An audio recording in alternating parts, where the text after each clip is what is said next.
Sekolah Menengah Kejuruan Negeri atau SMKN 250, Kabupaten Batubara terus berusaha meningkatkan kualitas pendidikan ratusan siswanya. Pendidikan berbasis karakter menjadi skala prioritas untuk menjadikan siswa yang siap pakai.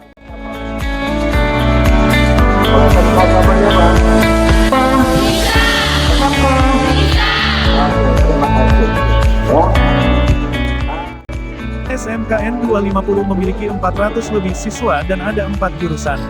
Peternakan, agrobisnis perkebunan, multimedia dan perkantoran.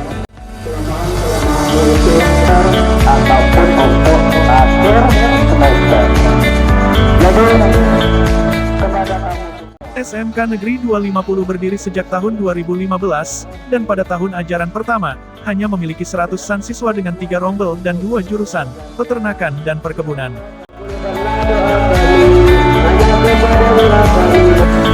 Kondisi sekolah SMK Negeri 250 masih banyak kekurangan, seperti halaman sekolah yang masih rendah, pagar sekolah yang masih belum ada.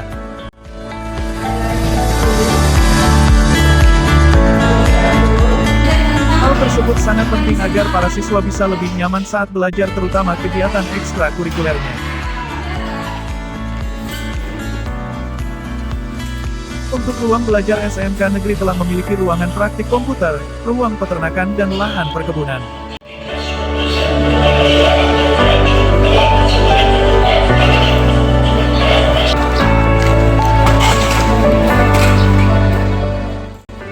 Terkait penyaluran dana bantuan operasional sekolah, SMK Negeri 250 telah menyalurkan sesuai dengan porsinya sesuai dengan petunjuk teknis dari Kementerian Pendidikan dan secara rutin dilaporkan kepada yang berwenang, dan per semester dipaparkan melalui papan informasi agar diketahui oleh pihak komite sekolah dan para wali murid.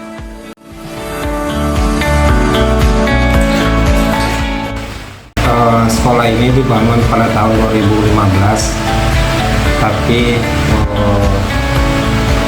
dibuka untuk penerimaan siswa baru pada tahun 2016. Terus waktu itu ada berapa rombel yang diterima, Pak? Angkatan pertama 2016-2017 itu kita buka 3 rombel untuk jurusan peternakan atau agribisnis ternak ruminansia. Itu untuk tahun pertama. Untuk tahun kedua kita membuka jurusan agribisnis tanaman perkebunan.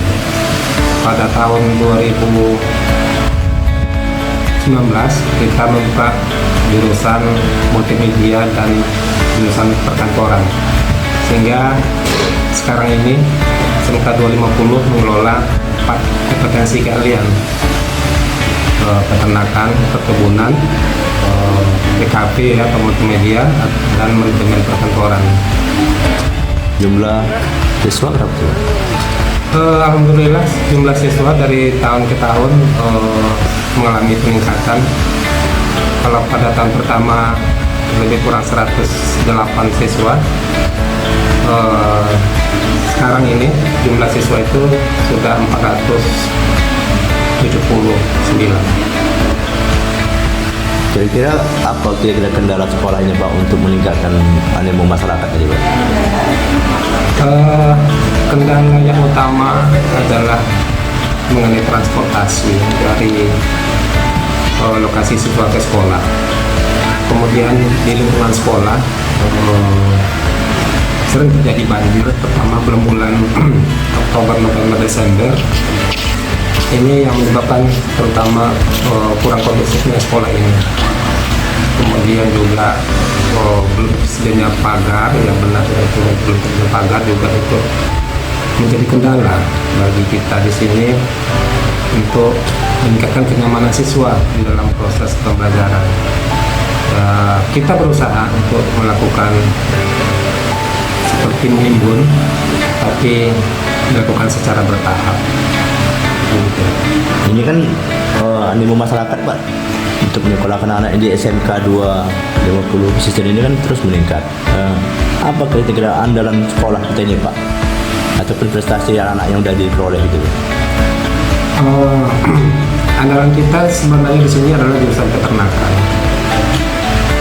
Alumni peternakan itu mereka ada yang sudah bekerja di dinas peternakan, mereka sudah bisa melakukan inseminasi atau penyuntikan terhadap hewan lembu di lingkungan mereka masing-masing, dan sudah bisa membantu peternak-peternak lembu yang berada di dalam mereka. Mereka juga pernah dimagangkan ke daerah Jawa, kemudian dikembalikan, dan mereka berhak untuk melakukan inseminasi buatan terhadap hewan lembu tadi. Itu yang utama. Kemudian yang jurusan yang lain seperti perkebunan, mereka juga sudah bekerja di dunia usaha atau dunia industri yang sesuai dengan kompetensi mereka. Kemudian prestasi yang lain barangkali SMK ini sudah bisa juga unjuk gigi mengikuti lomba kompetensi siswa di tingkat provinsi. Tahun kemarin itu memang kita belum juara, tapi kita sudah bisa bersaing dengan sekolah-sekolah lain di tingkat provinsi Sumatera Utara dengan mengirimkan wakil kita untuk mengikuti lomba jurusan multimedia. Ini kan ada multimedia Pak. Dari tahun ke tahun Pak, mana lebih besar minat siswa untuk di peternakan apa di multimedia itu? Animo masyarakat itu yang besar itu di multimedia sama perkantoran, sehingga 2 tahun belakangan ini kita melebihi dari kampung kita untuk menerima siswa di sini.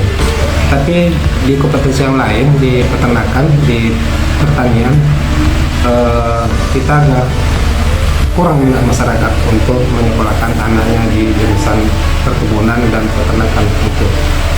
Itu saya rasa seperti itu. Untuk tenaga pengajar kita seperti apa?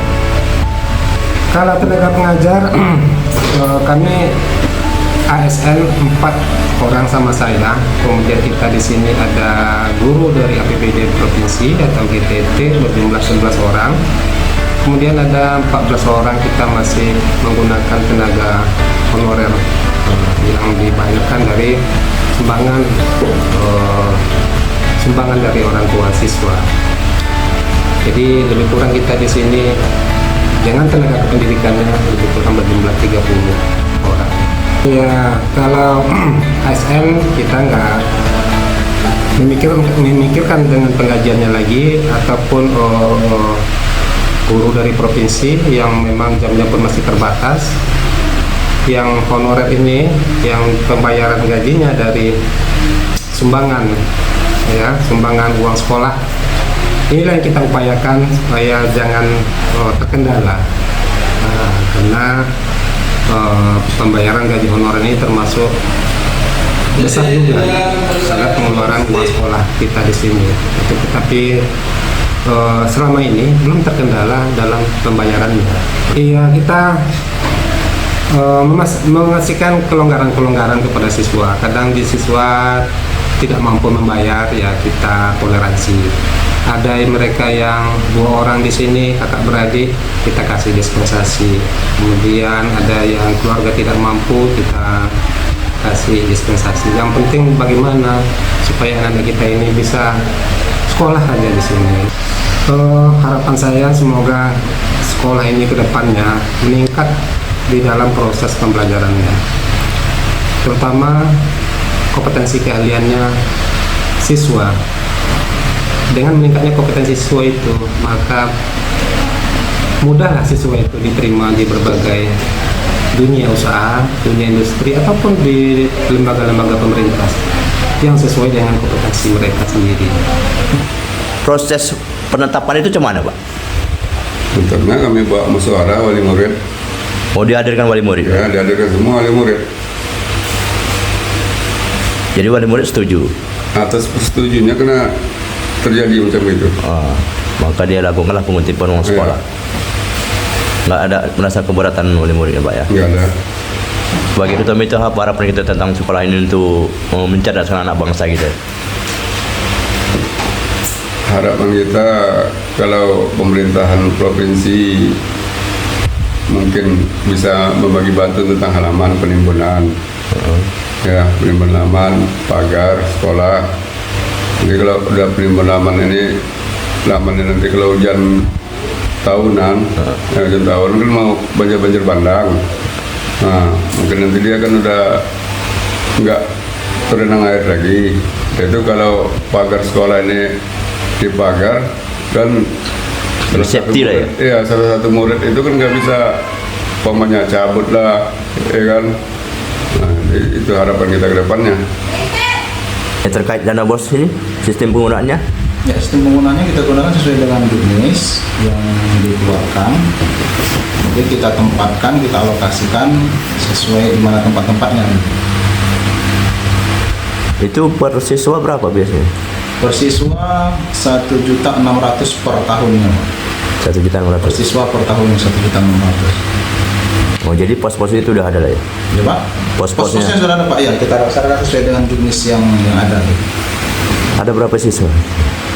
Siswa kita untuk tahun ini 421, Pak. Oh, berapa rombel itu? Satu itu 15 rombel. Proses penyaluran dana bos itu ada kendala apa? Kendala tidak ada, cuman terkadang kita kalau misalnya setiap awal tahun anggaran, ya Pak, itu mungkin pencairan dana bosnya di bulan Maret seperti itu. Jadi untuk di Januari Februarinya itu operasional kita gunakan dari persediaan yang ada di tahun sebelumnya gitu.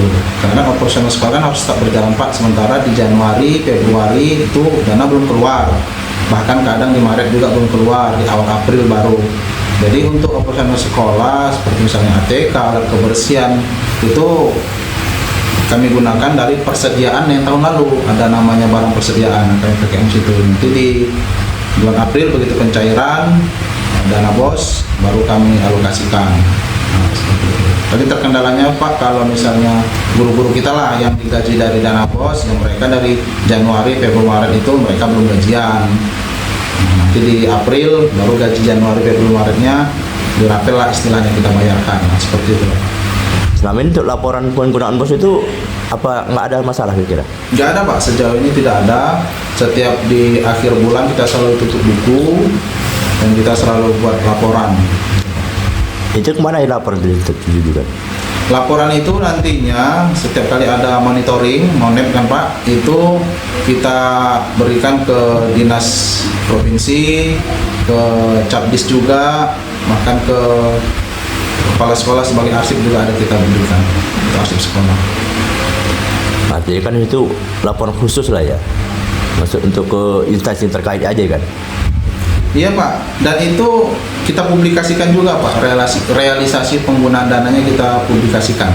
Melalui apa ya publikasi? Kita publikasikan, nanti kita cetak spanduknya, balihonya, baru kita tempelkan di mading agar warga sekolah bisa lihat alokasi penggunaan dana-dananya itu gitu. Tapi kita membuatnya per semester gitu Pak, per semester.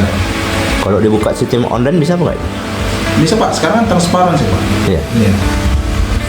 Saya rasa itu semua sekarang penggunaan dana bos, alokasi dana bos, jumlah dana bos, saya rasa itu lebih transparan sekarang Pak. Oh, bisa diakses melalui internet. Nah, tapi kan artinya untuk penggunaan secara rincinya kita buka hanya kepada pihak-pihak yang berkompeten untuk mengetahui hal itu gitu Pak.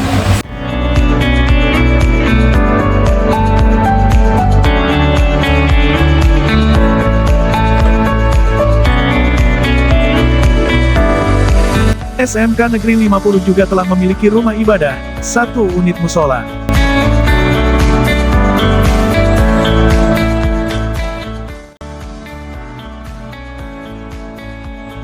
Keberadaan SMK Negeri 250 sangat berdampak terhadap peningkatan ekonomi masyarakat di seputaran sekolah, khususnya para pedagang jajanan di Desa Pasir Permit, Kecamatan 50 Pesisir, Kabupaten Batubara.